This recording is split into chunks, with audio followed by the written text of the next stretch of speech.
baby kangaroo is born, it is the size of a jelly bean. It weighs about 2 grams. It crawls on its own up to its mother's pouch and latches onto a teat. It doesn't let go even once for 70 to 90 days. During that whole period of time, mother is making something more similar to colostrum than milk because she is essentially nursing an embryo. They call it a semi-embryonic state up until they release it somewhere between 70 and 90 days. While it is drinking, it doesn't ever let go of the teat. At about 70 to 90 days, it starts to nurse and release. At that point, the mother shifts over to making milk instead of colostrum. The baby will continue in the pouch. First time it'll stick its face out of the pouch at 6 months of age. First time it'll jump out of the pouch at 7 months of age, almost exactly to the day. From 7 to 8 months, they can go in and out of the pouch. And from 8 to 10 months, they can stick their face in the pouch to drink milk from their mother. The female kangaroo continually makes a chemical similar to Pitocin, which is what you give to a human female to induce labor. A female kangaroo makes it all the time unless they are malnourished or dehydrated. It takes about 2 days to build up enough Pitocin in their system to induce labor. After their first baby, they will essentially be pregnant every day of the rest of their life. When the baby is born, jelly bean size, crawls up, latches onto a teat. The act of nursing makes the mama make a second chemical that blocks the Pitocin, so it will not normally birth a second baby if one is nursing. If the first baby does not make it to the pouch within 2 days, then the mom has built up enough Pitocin that fire 2, births from the second uterus. So every time that it births one baby, it gets 2 chances at a baby making it up to become a viable embryo. So suppose that the first one does make it to the pouch, latch onto a teat, puts the blocker on the Pitocin. What happens to the second? So what happens to the second is embryonic diapause, freeze frame, does not progress, does not regress, remains exactly the way it is from 90 days until forever. In Australia, a male kangaroo is doing well to survive 5 years. Because they take each other out for breeding rights. But a male kangaroo grows for all of its life. If it is alive, it is growing, like a tortoise. They never stop growing. So in the wild, a male kangaroo's size is limited by lifespan. So generally, they'll get to about 140, 150 pounds during their lifetime. In captivity, we don't hunt them, we don't shoot them. We don't run them down with pickup trucks, we don't chase them off cliffs, we don't poison them, we don't let them kill each other. So in captivity, these guys can live 20 years. That means that they get massive.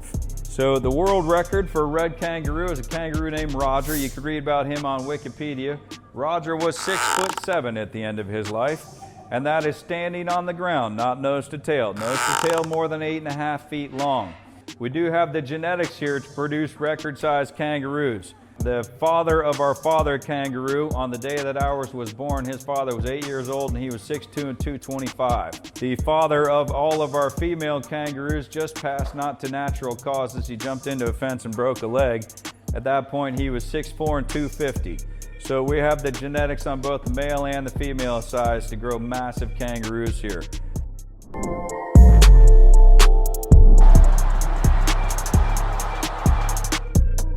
Kangaroos are covering 15 and 20 miles a day to have enough food to sustain themselves. If you look at these kangaroos, you see the long, tight band going down the backs of their legs? That is a tendon. So when the kangaroo comes down, this stretches the tendons. So that's like a spring. So that's making a huge amount of potential energy. When it jumps and goes forward, that spring is closing up. So the force of the spring throws the kangaroo forward. Potential energy converted into kinetic energy. For a human, if you say the effort of walking is 1, then you would say the effort of jogging is about 3 times the effort of walking. The effort of running slowly is about 7 or 8. The effort of Usain Bolt 100-meter dash, we're talking about 15, maybe as much as 20 times the amount of effort involved in walking. So a kangaroo needs to cover 15 or 20 miles a day, right? When the kangaroo is walking, you call them a pentaped, which means 5-footed. So they always go front feet, back feet, tail. When they're walking, the tail provides as much of the motivational force as any of the 4 feet. When they're jumping, they jump only on the back feet, And that's what puts the springs into effect. So as they come down, just their weight landing stretches the tendons, makes all this potential energy. When they come forward, they're being thrown forward with the force of the springs. So for a kangaroo, the effort of walking is 1. The effort of slow speed jumping is 1. The effort of medium speed jumping, like what they would do all day, every day, is only about 1.5. The effort of top speed running, 45 miles an hour, is only about 2.5 to 3 times walking because of the springs. Adult kangaroos, a male can jump at least 20 feet from a standstill. Wow! The lines in these floors are 16 feet apart, so that means it can jump further than Kevin to me in a single jump from a standstill. On subsequent jumps, they can jump nearly twice that. So that means an adult male kangaroo running from that end, going through the barn, can cover this entire barn in 2 jumps.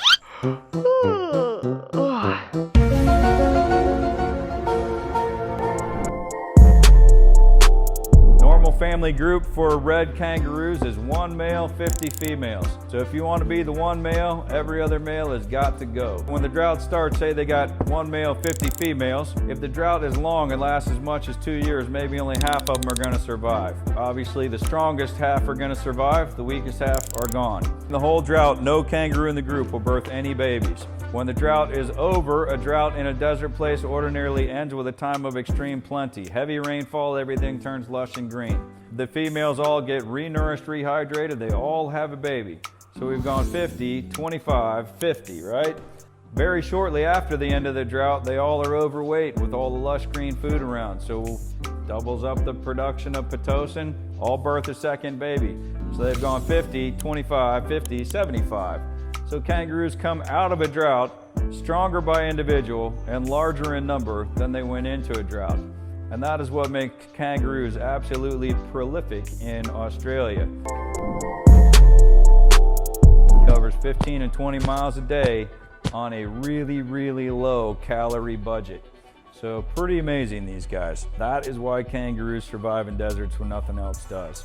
And then they have a swamp cooler built in on the front leg right there. They have a tremendous network of blood vessels just below the skin. So essentially it's a swamp cooler. That is where their mouth can reach and lick themselves all slobbery. And then as that slobber evaporates off, it cools the blood right below the skin. Swamp cooler. Built in on a kangaroo. So pretty amazing animals, pretty significant design considerations in them. And after you know all that, do you know there's still people that believe evolution is a thing? Hey y'all, I'm John. We're here at Ocoee Riverside Farm, and this is Max. Max is one of our baby kangaroos. You can come out here and bottle feed these, and we teach you an awful lot about kangaroos that you might not have known was even possible to learn. Come out and see us sometime.